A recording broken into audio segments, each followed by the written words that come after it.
ಧನುಷ್ ಮನೆಯಲ್ಲಿ ಇಷ್ಟೊಂದು ಅದ್ಭುತವಾಗಿ ಕೆಲಸ ಮಾಡುವ ಹುಡುಗಿ ಇದ್ದಾಳೆ. ಇವಳನ್ನು ನೋಡಿದರೆ ಯಾರಿಗೆ ಬೇಕಾದರೂ ರೋಮಾಂಚನವಾಗಬಾದರೆ ಧನುಷ್ ಸ್ವತಃ ಒಂದು ವಿಶಿಷ್ಟವಾದ ಸುಗಂಧ ದ್ರವ್ಯದ ಹುಡುಕಾಟದಲ್ಲಿದ್ದಾನೆ. ಇದನ್ನು ಬಳಸಿದರೆ ಯಾವುದೇ ಹುಡುಗಿ ಅವನತ್ತ ಆಕರ್ಷಿತರಾಗಬೇಕು ಎಂಬುದು ಅವನ ಉದ್ದೇಶ. ವಾಸ್ತವದಲ್ಲಿ ಧನುಷ್ಗೆ ಶಾಲಾ ದಿನಗಳಿಂದಲೂ ವಿಜ್ಞಾನದಲ್ಲಿ ತುಂಬಾ ಆಸಕ್ತಿ ಇತ್ತು.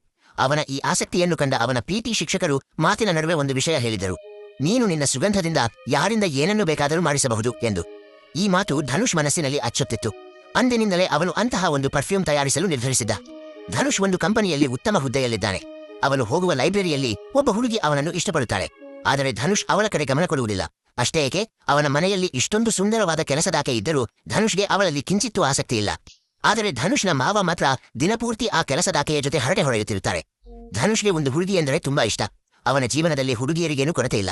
ಆದರೆ ವ್ಯತ್ಯಾಸವೇನೆಂದರೆ ಧನುಷ್ ಯಾರನ್ನು ಇಷ್ಟಪಡುತ್ತಾನೋ ಅವರಿಗೆ ಇವನ ಮೇಲೆ ಆಸಕ್ತಿ ಇಲ್ಲ. ಇವನನ್ನು ಯಾರು ಇಷ್ಟಪಡುತ್ತಾರೋ ಅವರ ಬಗ್ಗೆ ಧನುಷ್ಗೆ ಆಸಕ್ತಿ ಇಲ್ಲ.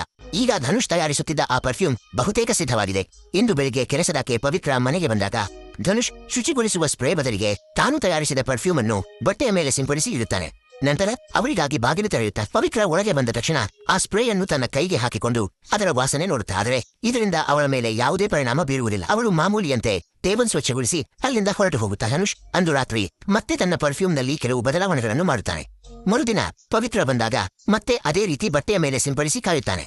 ಪವಿತ್ರ ಎಂದಿನಂತೆ ಪರ್ಫ್ಯೂಮ್ ವಾಸನೆ ನೋಡುತ್ತಾಳೆ. ಈ ಬಾರಿ ಧನುಷ್ ಅವಳನ್ನೇ ಗಮನಿಸುತ್ತಿರುತ್ತಾನೆ. ಈ ಸಲ ಪವಿತ್ರ ಮೇಲೆ ಪರ್ಫ್ಯೂಮ್ ಪರಿಣಾಮ ಬೀರಿದಂತೆ ಕಾಣುತ್ತದೆ. ಅವಳು ಧನುಷ್ನನ್ನು ಒಂದು ವಿಭಿನ್ನ ದೃಷ್ಟಿಯಿಂದ ನೋಡುತ್ತಾಳೆ. ಆದರೆ ಅವಳು ಕೇವಲ ಟೇಬಲ್ ಸ್ವಚ್ಛಗೊಳಿಸಿ ಹೊರಟು ಹೋಗುತ್ತಾಳೆ. ಇದರಿಂದ ಧನುಷ್ಗೆ ಸ್ವಲ್ಪ ನಿರಾಸೆಯಾಗುತ್ತದೆ. ಧನುಷ್ ಮತ್ತೆ ರಾತ್ರಿ ತನ್ನ ಪ್ರಯೋಗ ಮುಂದುವರಿಸುತ್ತಾನೆ. ಮರುದಿನ ಪವಿತ್ರ ಬಂದಾಗ ಮತ್ತೆ ಪರ್ಫ್ಯೂಮ್ ಪರೀಕ್ಷಿಸುತ್ತಾನೆ. ಪವಿತ್ರ ಒಳಗೆ ಬಂದು ವಾಸನೆ ನೋಡಿದ ನಂತರ ನಾಚಿಕೆಯಿಂದ ಧನುಷ್ ಹತ್ತಿರ ಹೋಗುತ್ತಾಳೆ. ಪವಿತ್ರ ಮೊದಲು ಆ ಪರ್ಫ್ಯೂಮ್ ಅನ್ನು ತನ್ನ ಕೈಗಳಿಗೆ ಸಿಂಪಡಿಸಿಕೊಂಡು ಅದರ ಸುಗಂಧವನ್ನು ಆಸ್ವಾದಿಸುತ್ತಾಳೆ. ಇದರಿಂದ ಅವಳು ಒಂದು ಕ್ಷಣದಲ್ಲಿಯೇ ಪೂರ್ತಿ ನಾಚಿಕೆಯಿಂದ ಕುಗಿದಂತಾಗುತ್ತಾಳೆ. ಅದೇ ನಾಚಿಕೆಯಲ್ಲಿಯೇ ಅವಳು ಧನುಷ್ನ ಹತ್ತಿರಕ್ಕೆ ಹೋಗತೊಡಗುತ್ತಾಳೆ. ಧನುಷ್ಗೆ ಇಂದು ಕೂಡ ತನ್ನ ಪರ್ಫ್ಯೂಮ್ ಕೆಲಸ ಮಾಡಿಲ್ಲ ಎಂದು ಅನಿಸಿ ಅಲ್ಲಿಂದ ಹೊರಡಲು ಸಿದ್ಧವಾಗುತ್ತಾಳೆ. ಆದರೆ ಆಗಲೇ ಪವಿತ್ರ ಧನುಷ್ನನ್ನು ಹಿಂದಿನಿಂದ ಗಟ್ಟಿಯಾಗಿ ಅಪ್ಪಿಕೊಳ್ಳುತ್ತಾಳೆ. ಅವಳು ಧನುಷ್ನನ್ನು ಬಿಡಲಾರದಂತೆ ತಬ್ಬಿಕೊಳ್ಳುತ್ತಾಳೆ. ಧನುಷ್ ತನ್ನ ಜೀವನದಲ್ಲಿ ಮೊದಲ ಬಾರಿಗೆ ಇಂತಹ ಅನುಭವವನ್ನು ಪಡೆಯಲು ಮುಂದಾಗುತ್ತಾಳೆ. ಆದರೆ ಅದೇ ಸಮಯದಲ್ಲಿ ಅವನಿಗೆ ಮತ್ತೊಬ್ಬ ಹುಡುಗಿಯ ನೆನಪಾಗಿ ತಕ್ಷಣ ಅಲ್ಲಿಂದ ಎದ್ದು ಹೋಗುತ್ತಾನೆ. ಪವಿತ್ರ ಇನ್ನೂ ಅದೇ ಸುಗಂಧದ ಅಮಲನಲ್ಲಿ ಮೈಮರೆತು ಕೆಳಗೆ ಮಲಗಿರುತ್ತಾಳೆ.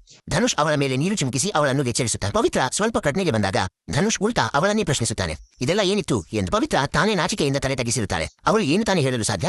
ಆದರೆ ಧನುಷ್ನ ಸಂತೋಷಕ್ಕೆ ಮಾತ್ರ ಪಾರವೇ ಇರಲಿಲ್ಲ. ಯಾಕೆಂದರೆ ಅವನು ಇಷ್ಟು ದಿನಗಳಿಂದ ಶ್ರಮವಹಿಸಿ ತಯಾರಿಸಿದ್ದ ಪರ್ಫ್ಯೂಮ್ ಕೊನೆಗೂ ಯಶಸ್ವಿಯಾಗಿ ಕೆಲಸ ಮಾಡಿತ್ತು.